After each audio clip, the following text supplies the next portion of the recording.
Hi guys, welcome to my channel. ఈ వీడియోలో వచ్చేసి నేను రథసప్తమి పూజ ఎలా చేసుకున్నాను అనేది మీతో షేర్ చేసుకుంటాను. అలాగే ఎలాంటి మంత్రాలు రాకపోయినా సింపుల్గా కూడా ఎలా పూజ చేసుకోవచ్చు అనేది నేను మీకు ఈ వీడియోలో బ్రీఫ్గా కొంచెం ఎక్స్ప్లెయిన్ చేస్తాను. నాకు తెలిసింది, నేను తెలుసుకున్న విషయాలు కూడా నేను మీతో షేర్ చేసుకుంటాను. రథసప్తమి అంటేనే మెయిన్ ఇంపార్టెంట్ వచ్చేసి స్నానం, అలాగే సూర్యుడికి అర్ఘ్యం సమర్పించాలి. అర్ఘ్యం సమర్పించడానికి వచ్చేసి ఒక రాగి చెంబు తీసుకోవాలి. రాగి చెంబులో వాటర్ తీసుకుని వాటర్లో పసుపు, కుంకం, అక్షింతలు, ఎర్రని పుష్పాలు తీసుకుని సూర్యుడికి 11 సార్లు అర్ఘ్యం సమర్పించాలి. మీకు ఎలాంటి మంత్రాలు రాకపోయినా సరే ఓం సూర్యదేవాయ నమః అంటూ 11 సార్లు మీరు మనసులో అనుకుంటూ అర్ఘ్యం సమర్పించాలి. అలాగే స్నానం వచ్చేసి మగవారైతే కనుక 7 జిల్లేడు ఆకులను తలపైన మరియు భుజాలపైన పెట్టుకుని స్నానం చేయాలి. అలాగే ఆడవారైతే కనుక 7 చిక్కుడు ఆకులను తలపైన భుజం పైన ఉంచుకొని స్నానం చేయాలి. స్నానం చేసిన తర్వాత స్వామికి అర్ఘ్యం సమర్పించాలి. పూజ విషయానికి వస్తే వీలుగా ఉన్న వాళ్ళైతే ఆరు బయట ఆవు పిడకలతో పాలు పొంగించుకుని స్వామికి ఆరు బయట తులసి చెట్టు దగ్గరే పూజ చేసుకోవచ్చు. వీలు కాని పక్షంలో ఇంట్లోనే పాలు పొంగించుకోండి, తప్పులేదు. ఇంకా ఈ వీడియోలో మనం రథసప్తమి చరిత్ర మరియు రథసప్తమి గురించి పూజా విధానం కూడా ఈ వీడియోలో చూద్దాం. పురాణాల ప్రకారం రథసప్తమి అనేది ప్రాముఖ్యత కలిగి ఉంటుంది. రథసప్తమి వ్రత విధానాన్ని, వ్రత ఫలాన్ని గురించి అడిగిన ధర్మరాజుకు శ్రీకృష్ణుడు ఈ విధంగా చెప్పాడు. పూర్వకాలంలో కాంబోజ దేశమున యశోధర్ముడు అనే రాజు ఉండేవాడు. అతనికి ఒక కుమారుడు. ఆ కుమారుడు ఎప్పుడు వ్యాధుల బారిన పడేవాడు. తన కుమారునికి వ్యాధులకు కారణమేంటని రాజు బ్రాహ్మణులు అడిగాడు. అప్పుడు బ్రాహ్మణులు మీ కుమారుడు పూర్వజన్మమున పరమలోభి అయిన వైశ్యుడు. రథసప్తమి మహత్యం వలన నీకు జన్మించాడు. లోభి అయినందున వ్యాధిగ్రస్తుడు అయ్యాడు అని చెప్పారు. దీనికి పరిహారం ఏమిటి అని రాజు అడగగా బ్రాహ్మణులు ఈ విధంగా చెప్పారు. మాఘమాసంలో సూర్యుడు అర్కనామంతో సంచరిస్తాడు. మాఘం అంటే పాపం లేనిది అని అర్థం. పుణ్యాన్ని ప్రసాదించే మాసం కాబట్టి ఈ మాసాన్ని మాఘమాసం అంటారు. నిజానికి ఉత్తరాయణం మకర సంక్రాంతిలో ఆరంభమైన రథసప్తం నుంచే ఉత్తరాయణం పూర్తిగా గోచరిస్తుంది. దక్షిణాయనం నుంచి విముక్తుడైన భాస్కరుడు ఈ రోజు నుంచే ఉత్తరం దిశగా ప్రకాశిస్తాడు. అన్ని జీవరాశులకు సూర్యుడే ఆధారం. సౌర కుటుంబంలో అన్ని ప్రాణులకు సూర్యుడే ఆత్మ కాబట్టి సూర్యోపాసన చేస్తే రుణ, రోగ, శత్రు బాధలు నశిస్తాయి. మన మంత్రపుష్పంలో కూడా ఒక్కటిగా చెప్పబడే మేపం, పుష్పం, వేద, పుష్పవాన్, ప్రజావాన్, పశువాన్ భవతి అనేవి ఈ వాక్యాలు దీనికి సంబంధించినవి. సూర్య ఆరాధన చేసేవారు పుష్పవంతుడు, సంతానవంతుడు, పశు సంపద సమృద్ధివంతుడు అవుతాడు. సూర్యకాంతిలోని కిరణాల వల్లే శరీరానికి విటమిన్ డి లభిస్తుంది. సూర్యకిరణాలు శరీరంపై ప్రసరించాలి. అందుకే వైదిక వాజ్మేయ పూజా విధానం ఈ మాఘశుద్ధ సప్తమి సూర్య భగవానుడు పుట్టిన తిథి. సకల సగతికి వెలుగునిచ్చే సూర్యుడు రథాన్ని ఎక్కి దిశానిర్దేశాన్ని మార్చుకునే రోజు. అలాంటి సమయంలో చేయవలసిన కొన్ని పనులు చేయడం వల్ల ఆరోగ్యం వృద్ధి చెందడమే కాదు, దీర్ఘకాలిక వ్యాధులు కూడా నశిస్తాయి. రథసప్తమి ముందు రోజు రాత్రి ఉపవాసం ఉండి మరనాడు ఉదయాన్నే సూర్యోదయానికి ముందుగా స్నానం చేయాలి. స్నానం చేసేటప్పుడు మీకు ముందుగా చెప్పినట్లు మగవారు జిల్లేడు ఆకులు, ఆడవారు చిక్కుడు ఆకులు తలపై మరియు భుజాల మీద ఉంచి స్నానం చేయాలి. మీరు ఇంకా కొద్దిగా చెప్పగలను అనుకుంటే స్నానం చేసేటప్పుడు ఈ కింది మంత్రాన్ని చదువుకుంటూ స్నానం చేయాలి. జననిత్వం హిలోకానాం సప్తమి సప్త సప్తికే సప్తవ్యాస హృతికే దేవి నమస్తే సూర్యమాతృకే. అంటే సప్తస్వములు గల ఓ సప్తమి, నీవు సకల భూతములకు మరియు లోకములకు జననివి. ఈ రథసప్తమి నాడు ఆవు నెయ్యితో దీపారాధన చేయడం శ్రేయస్కరం.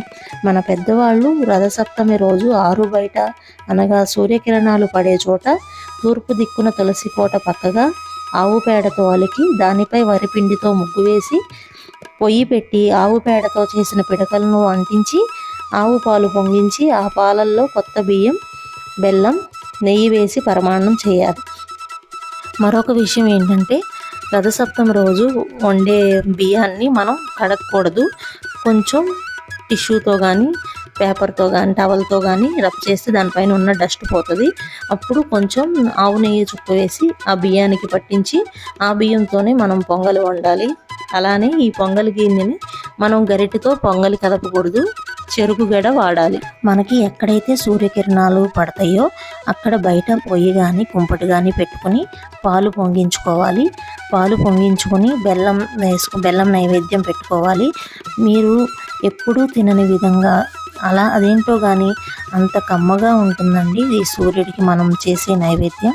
చాలా అంటే చాలా కమ్మగా ఉంటుంది. మరొక విషయం ఏంటంటే ఈ పొంగల్లో మనం ఎలాంటి యాలకులు కానీ జీడిపప్పు కిస్మిస్ కానీ ఏమీ వేయకూడదు. ఓన్లీ బెల్లం వేసి ఆవు నెయ్యి వేసి మనం పొంగలి తయారు చేయాలి. ఎందుకంటే సూర్య భగవానుడికి పళ్ళు ఉండవని శాస్త్రాలు చెప్తున్నాయి. మనం ఎక్కడైతే పూజ చేయాలనుకుంటున్నామో శుభ్రంగా కడిగి ముగ్గు వేసుకుని రథం ముగ్గు వేసుకుని అక్కడ ఒక పీట ఏర్పాటు చేసుకుని పీట పైన మనం ముగ్గు వేసుకుని పసుపు కుంకంతో అలంకరించుకుని తర్వాత మనం సూర్యుడు మనకి డైరెక్ట్ కనిపిస్తాడు కాబట్టి మనం సూర్యుడికి ఎలాంటి ప్రతిమలు అలాంటివి ఏం పెట్టుకో అవసరం లేదు. ఈ రథసప్తమి రోజు మనం 7 చిక్కుడుగాయలతో రథం ఒకటి ప్రిపేర్ చేసుకోవాలి. మీకు తెలిస్తే సరే ఉంది, లేకపోతే ఈ రోజుల్లో యూట్యూబ్లో చాలా వీడియోలు అనేవి మనకి అవైలబుల్గా ఉన్నాయి. అవి ఒకసారి చూసి మీరు రథం ఎలా చేయాలో చూసుకోండి. సూర్యుడికి 7 గుర్రాలు ఉంటాయి కాబట్టి 7 గుర్రాలకి ప్రతీకగా 7 జిల్లేడు ఆకులను ఆ పీట పైన ఏర్పాటు చేసుకోవాలి. 7 గుర్రాలకి మనం 7 దీపాలు కూడా పెట్టుకోవాలి. 7 దీపాలు మీకు గాలికి కూడా ఉండట్లేదు అనుకుంటే ఒకే ప్రమిదలో 7 ఒత్తులు వేసి మనం దీపారాధన కూడా చేసుకోవచ్చు. అలాగే సూర్యుడి యొక్క 7 గుర్రాలు 7 వారాలకి సంకేతాలు. ఈ 7 గుర్రాలను వేద ఛందస్సులు అంటారు. గాయత్రి, త్రిస్సు, జగతి, అనుష్ణు, పంక్తి, బృహతి, ఉష్ణి అనే 7 గుర్రాల రథంపై బాణుడు స్వారీ చేస్తాడు. మేషం నుంచి మిథునం వరకు ఉన్న 12 రాసుల్లో ప్రయాణిస్తారు. 12 రాసులను పూర్తి చేయడానికి సూర్యుడు రథానికి ఏడాది సమయం పడుతుంది. ఈ సూర్య జయంతి అంటే సూర్యుడు యొక్క పుట్టినరోజు కాదు. రథాన్ని ఎక్కి సూర్యుడు సాగించే ప్రయాణం ఈ రోజు నుండే మొదలు.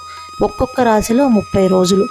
విశ్వం ఒక వృత్తంలా భావిస్తే దానికి 360 డిగ్రీలు ఉంటాయని గణిత శాస్త్రం చెబుతుంది. సూర్యుడు రోజుకి ఒక్కొక్క డిగ్రీ చొప్పున సంచరిస్తూ 360 రోజుల్లో ఈ వృత్తాన్ని పూర్తి చేస్తారు. అంటే 1 ఇయర్ అన్నమాట. అందుకు జ్యోతిష్యులు ఈ సృష్టి చక్రాన్ని 12 రాశులుగా విభజించారు. ఒక రాశిని 30 డిగ్రీలుగా విభజించారు.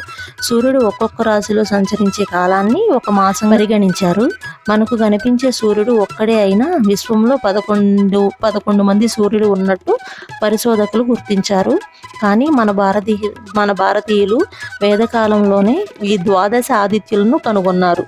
వారే మిత్ర, రవి, సూర్య, భగ, భూష, హిరణ్యగర్భ, మరీచి, ఆదిత్య, సవిత, అర్క, భాస్కరులు.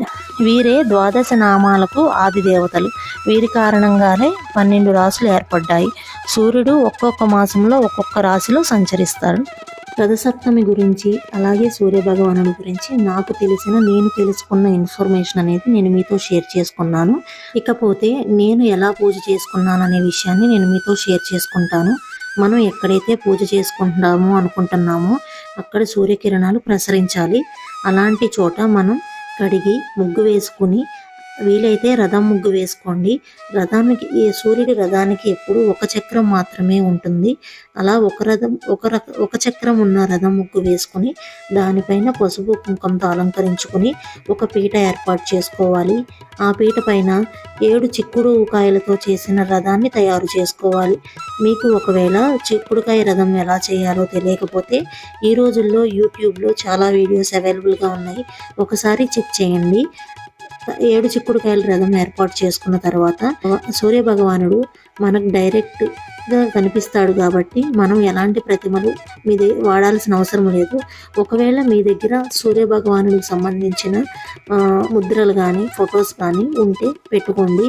లేకపోతే గనక ఒక తమలపాకులో ₹1 కాయిన్ పెట్టుకుని దానికి పసుపు కుంకంతో బొట్టు పెట్టుకుని గంధంతో బొట్టు పెట్టుకుని ఆయన్నే సూర్య భగవానుడిగా భావించి ఆ తమలపాకుని రథంలో ఉంచి ఎర్రటి పూలతో మనం పూజ చేసుకోవాలి. మీకు ఎలాంటి మంత్రాలు వస్తే చదువుకోండి. రాకపోతే గనక ఓం సూర్యదేవాయ నమః అనుకుంటూ సూర్యుడికి పూజ చేసుకోండి. అంతకన్నా ముందుగా మనం గణపతి వారిని కూడా పూజ చేసుకోవాలి.